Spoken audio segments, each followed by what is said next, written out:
इस प्रकार ब्रह्मा जी भार युक्त वर को देकर आप अंतर्ध्यान हो गए।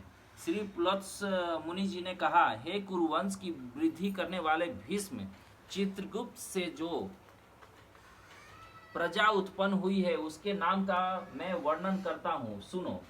गौड़, माथुर, भटनागर, सेनक, अहिगढ़, श्रीवास्तव, अम्बस्ट, कारण। हे महामते, और भी चित्रगुप्त से उत्पन्न अम्बाष्ठादि पुत्र समस्त शास्त्रों में निपुण उत्पन्न हुए। तब चित्रगुप्त जी ने पुत्रों को पृथ्वी पर भेजा और धर्माधर्म के जानने वाले महामती चित्रगुप्त ने धर्म साधन की शिक्षा दी और कहा कि देवताओं का पूजन, पितरों का श्राद्ध तथा तर्पण, ब्राह्मणों का पालन पोषण और सदैव अभ्यागतों की यत्न पूर्वक सेवा करनी चाहिए। हे पुत्र, तीनों लोगों के लिए यत्न करें और धर्म की कामना करके महिषमर्दिनी देवी का पूजन अवश्य करें, जो माया प्रकृति रूप और चंड मुंड का नाश करने वाली तथा समस्त सिद्धियों को देने वाली है। उसका पूजन करें, जिसके प्रभाव से देवता लोग भी सिद्धियों को पाकर स्वर्ग को गए और स्वर्ग के अधिकार को पाकर सदैव यज्ञ में भाग लेने वाले हुए। उस देवी के लिए तुम सब उत्तम मिष्ठादि संपन्न करो, जिससे यह चंडिका का देवताओं की भांति तुम्हें भी सिद्धि देने वाली होए, और वैष्णव धर्म का अवलंबन कर मेरे वाक्य का प्रतिपालन करो। पुत्रों को आज्ञा देकर चित्रगुप्त जी आप स्वर्ग को चले गए। स्वर्ग में जाकर चित्रगुप्त जी धर्मराज के अधिकार में स्थित हुए। हे भीष्म, इस प्रकार चित्रगुप्त जी की उत्पत्ति मैंने आपसे कही। अब मैं उन लोगों का विचित्र इतिहास और चित्रगुप्त जी का जैसा प्रभाव उत्पन्न हुआ वह भी कहता हूँ, सुनिए। श्री पुलत्स मुनि जी बोले, धर्मराज धर्म को जानता हुआ नित्य पाप कर्म में सत्य पृथ्वी पर सौदास नामक राजा हुआ। उस पापी दुराचारी तथा धर्म कर्म से रहित प्राणी ने जिस प्रकार स्वर्ग में जाकर पुण्य के फल का भोग किया, वह कथा आपको सुनाने जा रहा हूँ।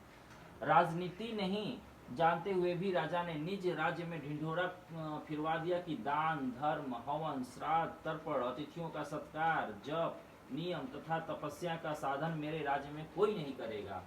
देवी आदि की भक्ति में तत्पर वहाँ के निवासी ब्राह्मण लोग उसके राज्य को छोड़ वहाँ से नाना देशों में चले गए।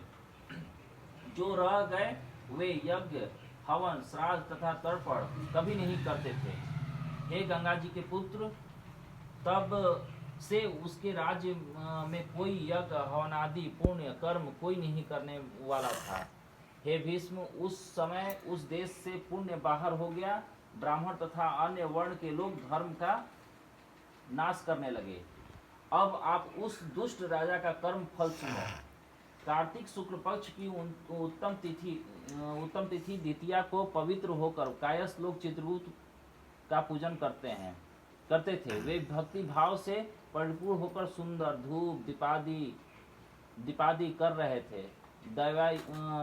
दैव्य योग से राजा भी इधर उधर घूमता हुआ वहां आ पहुंचा और पूजन देकर पूछने लगा कि यह किसका पूजन कर रहे हैं आप लोग। वे लोग बोले कि राजन, हम लोग चित्रगुप्त जी का यह शुभ पूजा करते हैं। यह सुनकर राजा जी ने कहा कि मैं भी चित्रगुप्त जी का पूजा करूंगा।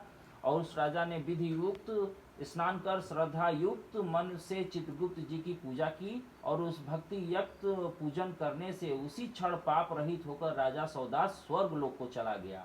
यह चित्रगुप्त जी का प्रभावशाली इतिहास मैंने आपसे कही। अब हे निप्रश्रेष्ठ, क्या सुनने की तुम्हारी इच्छा है?